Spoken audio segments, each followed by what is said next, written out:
I guess to my first impressions of Hunters of wait, hold on. Dungeons of Hinterberg. Okay, Hunters of Hinterberg. Gosh, imagine that would almost be a similar catchy name, but I gotta go with respected name. Yeah, Hinterberg. Didn't know this game was like when I first see it because for some reason while everybody is playing Oblivion, like that was like I think I had this phase on my PC or at least on myself where I was really gonna play the old school Oblivion, thinking that it would run on my PC very well. Nope. Nope. And for whatever reason, this newer game that came out recently, like I think that this year, even though I played the demo of this game, which was a year ago, runs better. I don't understand anymore. I guess people when making games at all in that timeline way back then, I guess they made it for the ones with the better PC. Even though my PC would run that game, but it didn't. While everyone's playing Oblivion, I kind of look at Dungeons of Hinterberg like, oh, this is definitely gonna be like Oblivion, and it sort of is, at least to me. Oblivion mixed with Zelda, mixed with Persona, mixed with a little bit of like I don't know if this is a weird, wait, at least the way I see it, Bomb Rush Cyberpunk, slash Jet Set Radio. So I know these are different mixtures of what I'm trying to say, but I guess it kind of, because with the visuals and the grinding and also the social aspect, and then you have the puzzles. I was like, there you go. There's the check boxes right there. Zelda, Persona, and Jet Set Radio. I mean, I can go on about what this game kind of reminds me of, but it's a focus social, of course, roguelike somewhat of a game. I mean, I don't think it is called. I don't know. All I can tell you is like I think about those four games in this one game, and I guess whatever genre you want to put it in, there you go. And it's a focused game because you go into different dungeons day by day, meeting different people. It has that social aspect within the game that also might as well throw in a fifth game, Life is Strange. I mean, I might as well. But this time, you're kind of like in Europe instead of in America. But yeah, this game is, I don't know. So far, I've been digging it. There's like puzzles here and there that do keep, there's times where I'm like, I don't know. Should I deal with this? But there's some where I'm like, okay, I think I get like what I should do here. But so far, yeah, pretty much I've been enjoying the game. It has been, a very not so long, like, especially for me, I've been busy with a whole bunch of games. So I haven't reached too far. I'm just now like escaping the acquaintance level of my friends with some of the people I meet. Either it's Klaus, either it's the first the first lady that I meet there. As man that I can't even think of the name at the moment. But yeah, you kind of make decisions of relationships here and there. You live your life in this town, I guess, and you're out there discovering different dungeons. And there's like secrets and like that is hidden when you get through these areas. There's so many other ways of genres, of course. Once I discover each dungeon, even though it's not a lot, it's a perfect amount for what it gives you when you do go to different areas in the dungeon. And I guess it does that so well that it kept me at least long enough to actually see like most, because you can return in the dungeons and go to places that you miss. And I guess that's the beauty of it. I look at it like almost like, how snowboarding, right?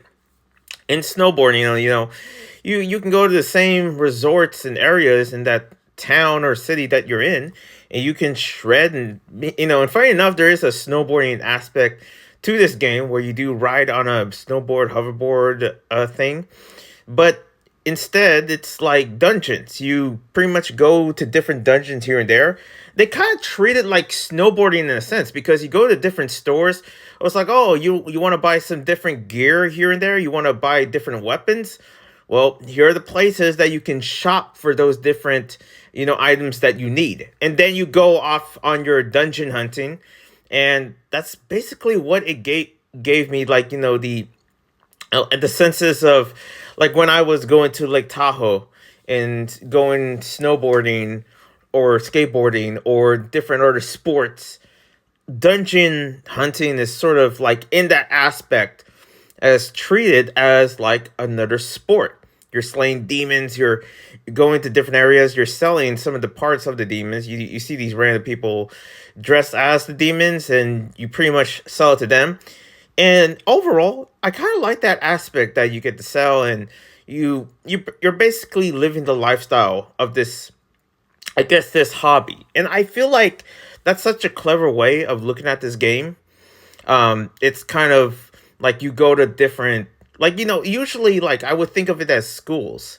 Like, oh, you're in school to become, like, I was gonna say a wizard, but imagine, like, there has to be some games out there where you go to school to be a knight, like a archer or something like that. In this case, you're kind of like an adult, and then you're living your life. You're going on vacation on these different areas or different biomes and terrains in this game, going to and also discovering much more areas. But you're also using what you have and skills that from when it comes to dungeon hunting, and also the puzzle aspect, because there is some difficulty of certain dungeons here and there, depending on like the villains and stuff like that. So your job is to get better and also have better powers, and I think that's the way I look at it. I don't know. It's an interesting way of just me sort of bringing that analogy between somebody that has like into biking or snowboarding, and then they're someone that's also into dungeon hunting and puzzle solving and stuff like that. I don't know. I like to see it like that. I guess that's why with the amount of genres of this particular game, I can go on about it, but it's basically like, what if like dungeon hunting was a sport and it was somewhat like a real thing? Like, that's pretty much the way I see it. Like, oh, one thing is missing is like, oh, if they had like an actual sponsor. Like, I'm just imagining like some bootleg Red Bull, so that they don't get sued by Red Bull to be a sponsor. And like, if you go dungeon hunting here and there, because there's a helicopter that does take you to a place, but you need a sponsorship to actually hop on the helicopter.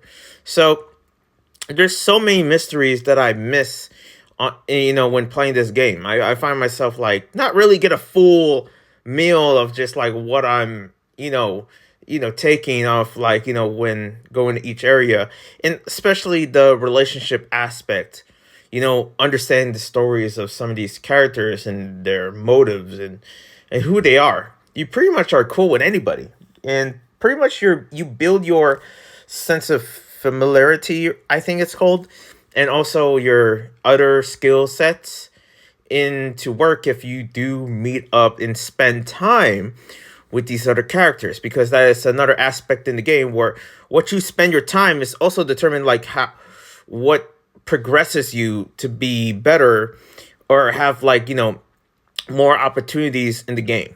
I don't know, that's the way I see it. But then again, first impressions so far, it's good. I really enjoy it. I find myself really being mesmerized of just the world building of these different areas. I've seen it in the demo before, but seeing it in full game, I'm like, yo, this is pretty colorful and unique. And I don't know, it just really reminds me of like Jet Set Radio, with just how stylistic it can be when you go to these different worlds. But also, again, like Zelda, when you do discover them, you often are thrown into puzzles, and you're thrown into like, maybe I should come back here, and they do set up checkpoints. If you can't complete it, like, you can always come back, and I do appreciate that. Respecting the player's time when it comes down to the saving aspect is highly important. So anyways, thank you guys for watching. Hope you enjoy this, review. Well, actually not. I mean, I guess you would call it a review. First impressions, especially with these new sticking braces. So sorry that I'm, just I sound like I'm just like I'm not moving my teeth. You know what I mean? Like this, I'm actually not moving my teeth right now. But yeah. Anyways, I'll see you when I see you. Dungeons of Hinterberg has lived up to actually, continually living up to my favorites. I don't know what that says for the other games that I've been playing, but who cares about the other games? Man, Dungeons of Hinterberg is where it's at. I'm curious of like the amount of more content because there are more contents here and there surrounding some characters that gives you some DLC here and there, I believe. Anyways, I'm out. Well, live in peace. God bless.